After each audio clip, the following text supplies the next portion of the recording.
Le Seigneur soit avec vous. Et avec votre esprit. Évangile de Jésus-Christ selon saint Marc. Gloire à toi, Seigneur.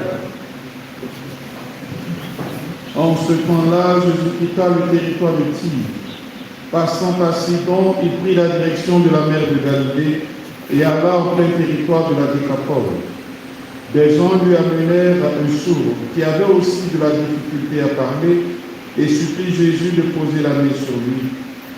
Jésus l'emmena à l'écart, loin de la foule, lui mit les doigts dans les oreilles et avec sa salive lui toucha la langue. Puis, les yeux levés au ciel, il soupira et lui dit « Ephata », c'est-à-dire « ouvre-toi ». Ses oreilles s'ouvrirent, sa langue se délia et il parlait correctement. Alors Jésus leur ordonna de n'en rien dire à personne, mais plus il leur donnait ce corps, plus ceux-ci le proclamaient. Extrêmement frappé, il disait « Il a bien fait toute chose. Il fait entendre les sourds et parler les muets. » Acclamons la parole de Dieu. Louange à toi, Seigneur Jésus.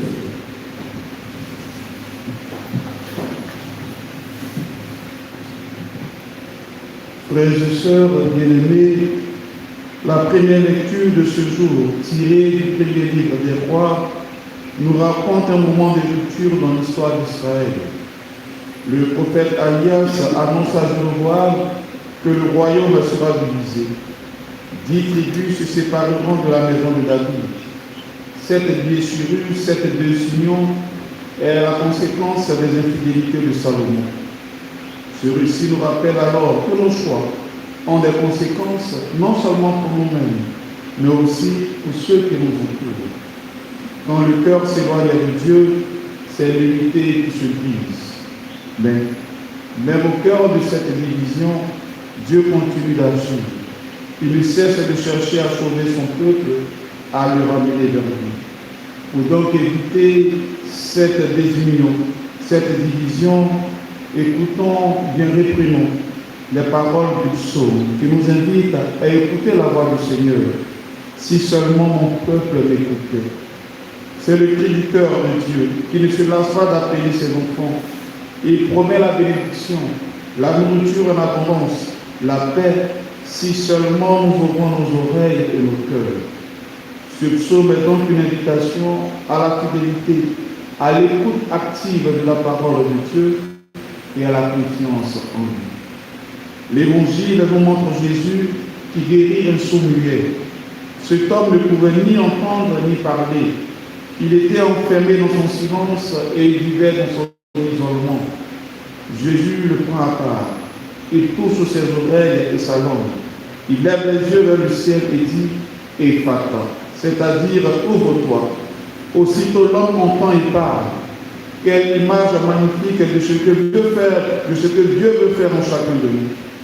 Nous aussi, frères et sœurs, parfois nous sommes sourds à la parole de Dieu, muets dans notre témoignage, muets dans notre manière d'évangéliser. Mais Jésus vient nous ouvrir, nous libérer, nous rendre capables d'écouter et d'annoncer. Voyons le contraste des textes de ce jour. Dans la première lecture, le peuple se divise parce qu'il n'écoute plus Dieu. Dans l'Évangile, un homme est guéri parce qu'il ouvre son cœur, parce qu'il s'ouvre à la voix de Christ. Là où l'infidélité ferme le cœur, la rencontre avec Jésus les ouvre. Frères et sœurs, aujourd'hui, donc, la parole nous invite à un double mouvement. Écouter et témoigner. Écouter Dieu vraiment dans le silence de la prière, dans la lecture de l'Évangile, dans les appels des pauvres et des petits. Et témoigner en laissant nos paroles et nos actes refléter la bonté et la vérité de Dieu. Demandons au Seigneur de prononcer sur nous ce mot puissant et fatal au cours de cette célébration eucharistique et tout au long de notre vie. Qu'il ouvre nos oreilles pour que nous soyons attentifs à sa voix. Qu'il délie nos langues pour que nous annoncions sa miséricorde. Alors, nos communautés paroissiales, nos familles, nos propres vies ne seront plus divisées, mais unifiées dans l'amour du Christ. Que Dieu nous y aide. Amen.